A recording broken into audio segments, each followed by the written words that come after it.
agar lebih menguatkan kita untuk bisa memaksimalkan sisa usia yang diberikan Allah Subhanahu wa taala. Kita nanti harus paham, Pak, punya cita-cita yang mulia saat nanti kita kembali kepada Allah, apa yang mesti kita raih. Karena apa? Kalau kita sudah berpegang terhadap cita-cita ini, insya Allah dengan adanya ujian apapun, Allah Subhanahu wa taala akan menjadikan kita tetap istiqomah. Karena apa? Kita berpedoman bahwasanya kita hidup di dunia ini tidak lama. Maka mudah-mudahan lelah kita ini dijadikan Allah Subhanahu wa taala mudah-mudahan sebagai wasilah untuk bisa kita meraih apa yang kita cita-citakan saat nanti kita kembali kepada Allah Subhanahu wa taala. Ada banyak cita-cita yang harus ingin kita raih. Karena dengan meraih cita-cita tersebut, insya Allah semakin menggugah motivasi kita untuk senantiasa melazimi amal soleh, meskipun kita dihadapkan dengan segala hal yang kadang-kadang membuat hati kita sesat. Pertama, yang harus kita yakini, saat nanti kita kembali kepada Allah, di sana ada yang namanya hari pembalasan. Segalanya pasti akan dibalas Allah Subhanahu wa taala. Percaya betul, Pak? Penguasa yang zalim pasti nanti akan dibalas Allah. Penguasa yang adil pun nanti pasti akan diberikan Allah Subhanahu wa taala keistimewaan. Seseorang yang melakukan perbuatan yang baik pasti akan dibalas Allah Subhanahu wa taala dengan hal yang lebih baik. Dan demikian juga setiap siapapun yang berani melakukan kejahatan dan maksiat nanti pasti akan dibalas Allah Subhanahu wa taala.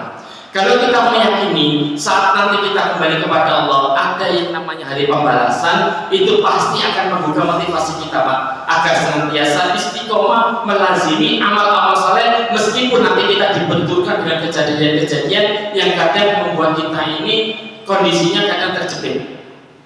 Nih, karena apa? Nanti kok setelah saya wafat akan ada balasan yang istimewa dari Allah Subhanahu wa taala. Harus kita yakini. Karena apa? Dengan keyakinan ini semakin menumbuhkan motivasi kita. Yang paling menarik kalau kita buka di dalam ayat Al-Quran sebagai hal yang menguatkan kita untuk mengimani akan adanya hari pembalasan nanti. Panjangnya bisa buka di dalam surat As-Saffat ayat 50 sampai 56. Digambarkan oleh Allah Subhanahu wa taala bahkan melalui cerita. Sering saya sampaikan, mudah-mudahan bisa menggugah motivasi lagi, Pak.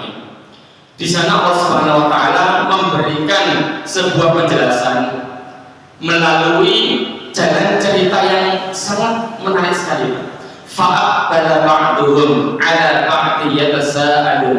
Qala qailun minhum inni kana liqarin yaqulu a innaka laminal musaddiqin a idza mitna wa kunna turaban wa idhaman a inna lamadinun.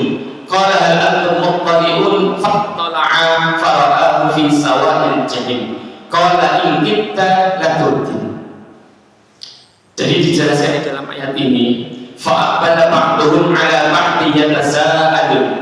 Termasuk keistimewaan yang nanti diberikan oleh Allah Subhanahu wa taala kepada penghuni jannah. Mudah-mudahan kita nanti termasuk penghuni jannah mendapatkan keistimewaan ini. Apa keistimewaannya? Salah satunya adalah bisa bercerita dan menceritakan kejadian yang dahulu kala pernah dialami di dunia. Ini termasuk buat saya, berarti ini Allah Subhanahu wa taala paham terhadap makhluknya. Manusia itu biasanya paling suka kalau diajak ngobrol, Pak. Apalagi kalau ngobrolnya santai, ada suguhannya kopi. Ngobrol pun betah, Pak, sampai lama-lama. Nah, ini termasuk keistimewaan juga.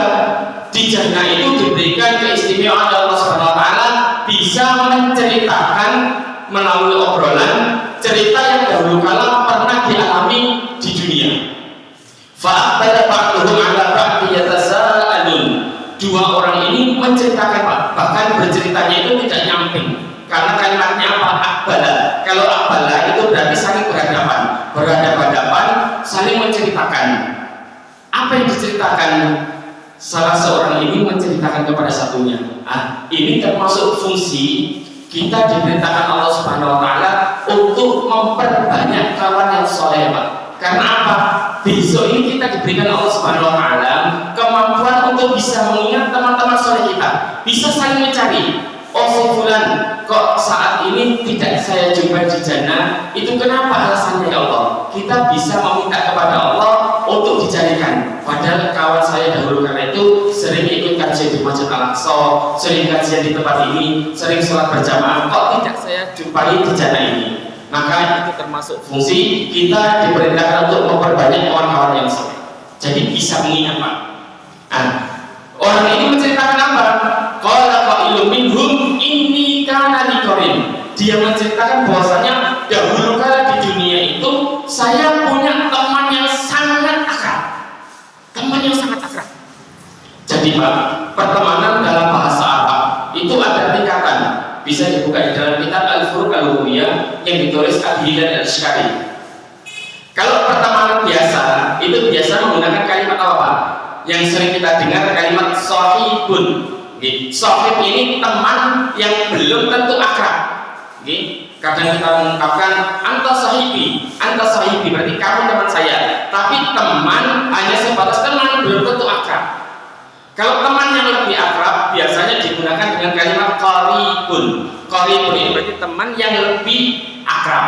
Dan kalau teman yang sangat akrab, bahkan kedekatannya itu melebihi antar saudara, itu diungkapkan dengan kalimat qarinun. Maka dia menceritakan qala qailun minhum inni kana liqarin. Dahulu kala di dunia itu saya punya teman yang sangat dekat sekali. Nah, teman saya ini mengatakan, yaqulu a innaka laminal musaddiqin. Dia itu tanya kepada saya, apakah kamu percaya? Ngapa? Apakah kamu percaya? Aidza mitna wa kunna turaban wa idhaman a inna lamajnun. Tatkala kita ini sudah meninggal, kita dikuburkan jadi tanah dan tulang belulang, a inna lamajnun. Apakah kita akan dibalas atas perbuatan kita? Nah, panjenengan bisa merujuk ke dalam tafsirnya Pak. Di dalam tafsirnya dijelaskan, ini dahulu kala ada pertemanan dua orang yang sangat akrab sekali. Bahkan dijelaskan dalam tafsirnya itu punya jaringan bisnis Pak. Jadi tidak hanya sekedar pertemanan akrab, punya jaringan bisnis. Kedua sahabat ini memutuskan untuk sepakat pisah hanya gara-gara pertanyaan ini. Luar biasa, hanya gara-gara pertanyaan ini dua sahabat ini sepakat pisah, padahal sudah sangat akrab, padahal punya jaringan bisnis Pak. Temannya tadi nanya, kamu percaya nggak kalau kita nanti sudah meninggal akan ada hari pembalasan, dibalas amalan-amalan kita? Lah, sahabat yang ditanya tadi mengatakan saya percaya. Sementara yang bertanya tadi itu, oh saya nggak percaya, nggak mungkin. Wong kita sudah jadi tanah, kita sudah jadi tulang, gimana cara balasnya? Nggak mungkin kita akan dibalas. Akhirnya apa Pak? Dua sahabat ini saling eyek-eyek dan sudah kita pisah saja. Kok kamu meyakini nggak ada pembalasan, saya meyakini ada pembalasan. Akhirnya sepakat pisah Pak. Bahkan jaringan bisnis tadi itu punya harta, kalau dijelaskan di sana itu sama ini dan nanti kurang lebih 8.000 dinar. Sepakat Pak, harta kita dibagi berdua, kemudian kita pisah saja. Kamu nggak percaya kok, saya percaya. Akhirnya dibagi Pak, 4.000 dinar, 4.000 dinar. Mungkin bahasa gampangnya sekarang punya 400 juta dibagi. Selang beberapa tahun, beberapa lama, tidak dijelaskan beberapa tahun, selang beberapa lama, kedua sahabat ini kembali dipertemukan Allah Pak. Kembali dipertemukan Allah. Nah, yang namanya pernah sahabat akrab itu pasti nyapa Pak, walaupun pernah ada gap dan sebagainya, pasti bercerita. Kemudian menanyakan, sahabat yang tadi percaya adanya hari pembalasan itu nanya kepada sahabatnya yang tidak percaya, sahabatku, uang kamu yang dahulu kala 400 juta itu kamu gunakan untuk apa? Akhirnya sahabatnya yang tidak percaya adanya hari pembalasan ini dengan bangganya mengatakan seluruhnya digunakan untuk kepentingan duniawi Pak. Yang 100 juta saya gunakan untuk melamar gadis cantik, kemudian saya adakan walimahan yang megah. Mungkin kalau sekarang di gedung Pak. Kemudian yang 100 juta saya gunakan untuk membangun rumah, saya tempati bersama istri dan nanti anak saya. Kemudian yang 200 juta saya gunakan untuk keperluan peternakan dan perkebunan saya. Jadi seluruhnya digunakan untuk kepentingan dunia Pak, gak mikir nanti untuk akhiratnya. Nah, dilalah sahabatnya yang percaya adanya hari pembalasan itu uangnya masih utuh yang 500 juta. Maka setelah berpisah di malam hari, sahabatnya ini bermunajat kepada Allah, ya Allah, tadi pagi Engkau pertemukan saya kembali dengan sahabat saya yang tidak percaya akan ada pembalasan, ya Allah. Kebetulan uang saya ini masih utuh, ya Allah, saya percaya 100% akan adanya pembalasan. Maka saksikan, ya Allah, malam hari ini seluruhnya uang saya itu saya sedekahkan untuk, ya Allah. Luar biasa Pak, seluruhnya Pak, tidak main-main, tidak 100 juta, 200 juta, seluruhnya, tapi dirinci Pak. Yang 100 juta, ya Allah, saya sedekahkan, mudah-mudahan nanti di jannah, di akhirat, Engkau menikahkan saya dengan bidadari yang cantik, yang lebih cantik daripada istri teman saya, ya Allah. Kemudian yang 100 juta, ya Allah, saya sedekahkan, mudah-mudahan nanti di akhirat Engkau bangunkan saya rumah di surga yang lebih bagus daripada rumah teman saya, ya Allah. Kemudian yang 200 juta saya sedekahkan, mudah-mudahan nanti di akhirat Engkau berikan saya peternakan dan perkebunan yang lebih hijau, lebih luas daripada punya teman saya, ya Allah. Kita kembali ke awal Pak, ini tadi kan percakapan dua orang penghuni jannah. Lah, yang diajak ngobrol, ini nyelotok ngomong Pak, loh, kok kamu ini nggak penasaran? Teman kamu yang dahulu kala di dunia tidak percaya ada hari pembalasan, itu sekarang tempatnya di mana? Kok tidak kita jumpai bersama kita di jannah, ngobrol bareng kita ini? Maka di ayat lanjutannya Pak, dia meminta kepada Allah agar diperlihatkan teman saya ini sekarang di mana, ya Allah? Kelanjutannya tadi apa? Fatola'an fara'ahu fi sawa'il jahim. Maka dia diperlihatkan oleh Allah Subhanahu wa Ta'ala, temannya tadi ternyata sudah disiksa oleh Allah Subhanahu wa Ta'ala di tengah-tengah neraka yang nyala-nyala. Baru dia mengatakan, qaulatullahi in kita laturdin, ya Allah, duhai celakalah kamu, andai saja, yang saya panggil, saya tidak ngomong dengan ini hanya ilustrasi, celakalah kamu, andai dahulu kala saya ini berpendapat sebagaimana pendapat kamu, tidak percaya adanya hari pembalasan, bisa jadi saya diadab sebagaimana kamu sekarang ini. Qaulatullahi in kita laturdin, duhai celakalah. Maka alhamdulillah, sahabatnya tadi ini yang percaya ada hari pembalasan, sehingga apa yang dia amalkan ini ada kepentingannya untuk urusan akhiratnya, sehingga dibalas Allah Subhanahu wa Ta'ala dengan jannahnya. Ini bisa kita ambil ibrah bahwasanya nanti saat kita kembali kepada Allah, kita harus percaya bahwasanya pasti akan dibalas apa yang kita lakukan. Kalau kebaikan insya Allah akan dibalas oleh jannah, kalau sebaliknya mungkin bisa jadi ada peluang besar nanti bisa mampir dulu kepada neraka. Jadi harus kita yakini setelah nanti kita diwafatkan Allah pasti adanya hari pembalasan. Hal lain yang harus kita raih saat nanti kita kembali kepada Allah, panjenengan sebisa mungkin memastikan Pak, dengan rasa optimis karena mengharap Allah Subhanahu wa Ta'ala melalui upaya panjenengan, melalui panjenengan banyak melakukan amal saleh, meminta kepada Allah, bisa memastikan mudah-mudahan nanti saat kita kembali kepada Allah, kita kembali ke tempat yang benar. Tempat yang benar yang mana Pak? Yakni ke jannah Allah Subhanahu wa Ta'ala. Jadi harus punya target.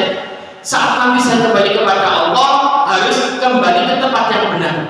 Ini sebagaimana realisasi kalau kita membaca di dalam surah Al-Baqarah ayat ke-25. Sebenarnya sudah diberikan kabar gembira, wa basyiril ladzina amanu wa 'amilus shalihati anna lahum jannatin tajri min tahtiha al-anhar. Berikan kabar gembira. Ini kabar gembira luar biasa Pak. Diberikan kabar gembira kepada Nabi Muhammad, juga kepada sahabat-sahabat terdahulu. Tetapi ayat ini tidak hanya berfungsi kepada para sahabat, kepada seluruh umatnya sampai nanti hari kiamat yang melakukan amalan ini, beriman dan beramal soleh. Kabar gembiranya apa? Sahabat ini dahulu kala ketika dikasih kabar gembira, kondisinya masih hidup loh Pak. Tetap dikabarkan apa? Nanti kalian ini akan masuki jannah Allah Subhanahu wa Ta'ala. Ada perbedaan kalimat yang diberikan dalam Al-Quran, ada basyara, ada istabsyara ketika mengungkapkan kabar gembira. Kalau basyara itu memberikan kabar gembira langsung Pak, orangnya hidup kemudian diberikan kabar gembira. Misal saya memberikan kabar gembira kepada panjenengan karena posisi saya masih hidup, panjenengan hidup, maka kalimatnya pakai basyara.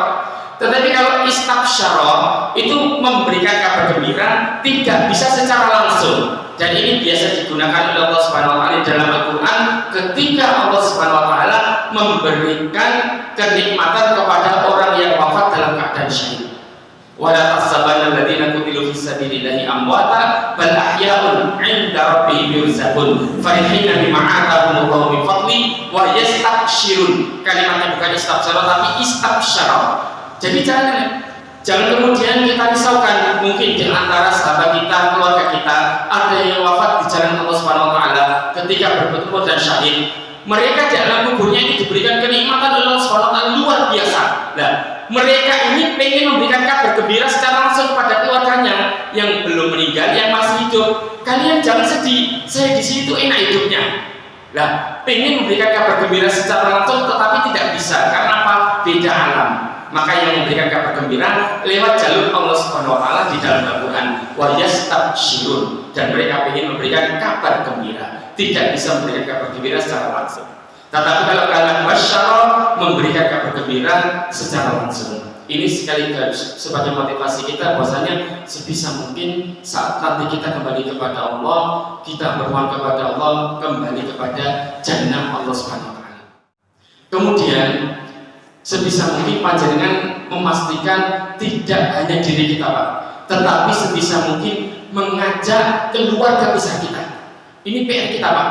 Panjenengan yang sudah menjadi suami sebisa mungkin nanti ngajak istrinya, bahkan anak-anaknya, bahkan kedua orang tuanya, sekeluarga besar masuk jannah, Pak. Apa tidak bahagia, Pak? Dan ini diingatkan Allah Subhanahu wa taala di dalam surat At-Tahrim ayat ke-6. Ya ayyuhalladzina amanu qu anfusakum wa ahlikum nar. Hei orang-orang yang beriman, jagalah diri kamu dan keluarga kamu dari api neraka. Ini maknanya apa? Makna tersirat Allah Subhanahu wa taala menginginkan kepada diri kita dan keluarga kita nanti sebisa mungkin saat kembali kepada Allah, kembali ke jannah Allah Subhanahu wa taala. Ke jannah Allah Subhanahu wa taala. Sebagai motivasi dahsyatnya siksa api neraka, Pak, diabadikan Allah Subhanahu wa taala dalam surat Al-Ma'arij. Itu dahsyatnya luar biasa, Pak. Yawaddul mujrim law yaqtadi min adabi yawmi idzin bi bani wa sahibatihi wa akhi wa fasilatihi allati tuwi wa man fil ardi jami'an summa yunji. Seseorang yang sudah divonis Allah Subhanahu wa taala akan merasakan siksa. Kamu akan mendapatkan siksa seperti ini.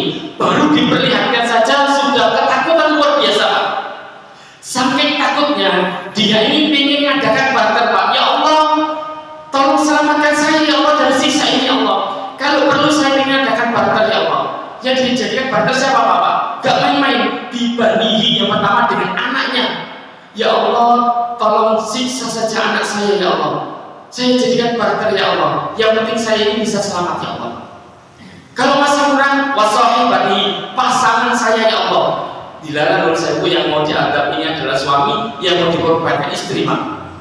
Yang mau dianggap istri, yang mau dikorbankan suami. Ya Allah, tolong siksa saja pasangan saya ya Allah. Silakan engkau siksa saja, yang penting saya ini bisa selamat ya Allah.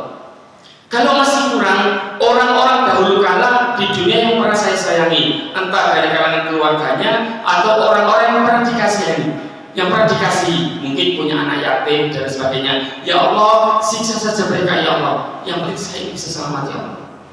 Kalau masih kurang, wa man fil ardi jami'an sumayuti. Ya Allah, silakan engkau siksa seluruh manusia yang pernah hidup di muka bumi. Saya jadikan partner ya Allah. Enak saja Pak, seluruh manusia menjadikan partner. Yang penting apa? Pengen bisa selamat dari siksa. Kalau nggak sampai dasarnya siksa, nggak mungkin Pak orang ini mau mengadakan partner yang dijadikan partner nggak main-main. Anaknya, pasangannya, keluarganya, orang-orang yang pernah dicintai, bahkan seluruh manusia. Maka sebisa mungkin nanti saat kita kembali, kita pastikan diri kita yang mohon kepada Allah dimasukkan ke tempat yang benar, yakni di jannah Allah Subhanahu wa taala, juga kepada keluarga besar kita. Kemudian masih ada cita-cita yang lain, yakni kita bermohon kepada Allah, mudah-mudahan kelak kita nanti bisa dijumpakan dengan junjungan kita Nabi besar Muhammad sallallahu alaihi wasallam. Karena apa-apa, jangan pesimis, manusia biasa pun insya Allah bisa diberikan Allah Subhanahu wa taala kesempatan untuk bisa bersanding dengan para nabi, para rasul, yakni di jannah yang paling tertinggi. Jannah paling tertinggi apa, Pak? Jannah Firdaus. Apakah manusia biasa dari kalangan orang biasanya bisa memasukinya? Insya Allah bisa. Karena apa? Dijelaskan oleh Allah Subhanahu wa taala di dalam surah Yang ke-23, qad aflahal mu'minun alladzina hum fi salatihim khashi'un. Sungguh beruntung orang-orang mukmin. Orang mukmin yang beruntung di sini, setelah itu dijelaskan amalan-amalannya, kemudian pahalanya diberikan Allah Subhanahu wa taala. Ulaika humul warisun alladzina yarisunal firdaus hum fiha khalidun. Mereka yang nanti bisa memasuki jannah firdaus. Karena apa? Para nabi, para rasul nanti ditempatkan oleh Allah Subhanahu wa taala di jannah yang tertinggi, yakni jannah firdaus. Juga ada kisahnya Pak, karena dahulu kala ada sahabat yang sangat cinta kepada Nabi. Sahabat ini saking takutnya di akhirat nanti dipisahkan kepada Nabi, itu ngomong kepada Nabi, wahai Nabi, saya ini ada rasa ketakutan. Saya ini sangat cinta sekali kepada panjenengan Nabi. Saking cintanya ini saya senantiasa mikirkan panjenengan. Di malam hari saya itu pengen, ya Allah, dangdang subuh biar apa? Saya ini bisa ketemu Nabi. Di saat pagi pengen dangdang waktu sholat akhir apa? Ketemu Nabi. Saking cintanya pada Nabi. Wahai Rasul, panjenengan kan Nabi dan Rasul. Nanti di jannah yang paling tinggi. Apakah saya ini masih bisa berjumpa dengan panjenengan ya Rasulullah? Maka langsung turun ayat Pak. Surat An-Nisa ayat ke-69.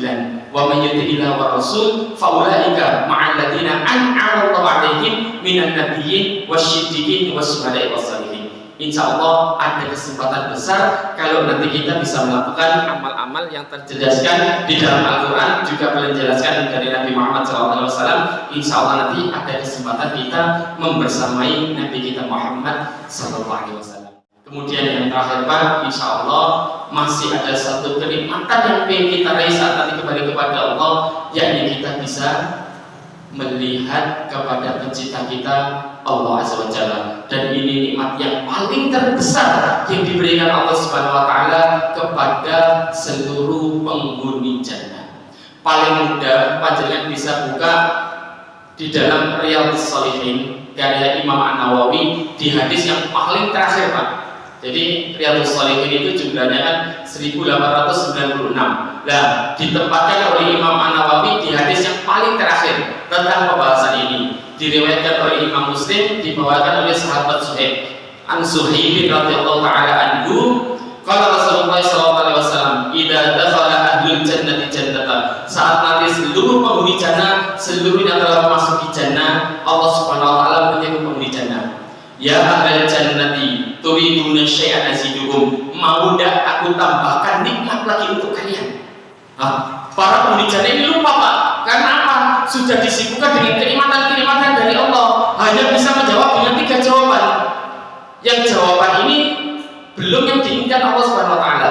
Jawaban apa? Pertama, alam tubayyid wujuhana, ya Allah, bukankah Engkau telah menjadikan wajah kami ini berseri, menandakan dia ini sudah bahagia. Kemudian kedua, alam tudkhilnal jannah, ya Allah, bukankah Engkau telah memasukkan kami ke dalam jannah. Yang kurang apa ya Allah? Alam tunajjina minan nar, ya Allah, bukankah Engkau telah menjauhkan kami dari siksa api neraka. Yang kurang apa? Bahkan dalam hadis yang lain, pertanyaan ini diulang sampai 3 kali. Mau tidak aku tambahkan nikmat lagi? Masih lupa Pak. Maka saat itu barulah fakasyafal hijab. Allah Subhanahu wa taala membuka tabir yang selama ini menutupi hambanya penghuni jannah bisa melihat langsung kepada penciptanya, yakni Allah Azza wa Jalla. Baru mereka menyadari, kemudian mereka mengatakan, fama utu syai'an ahabba ilaihim minan nadri ila wajhi rabbihim azza wa jalla. Tidak ada pemberian yang lebih agung, lebih nikmat yang diberikan Allah Subhanahu wa taala kepada penghuni jannah melainkan bisa melihat langsung kepada penciptanya, yakni Allah Azza wa Jalla. Allahumma inna nas'aluka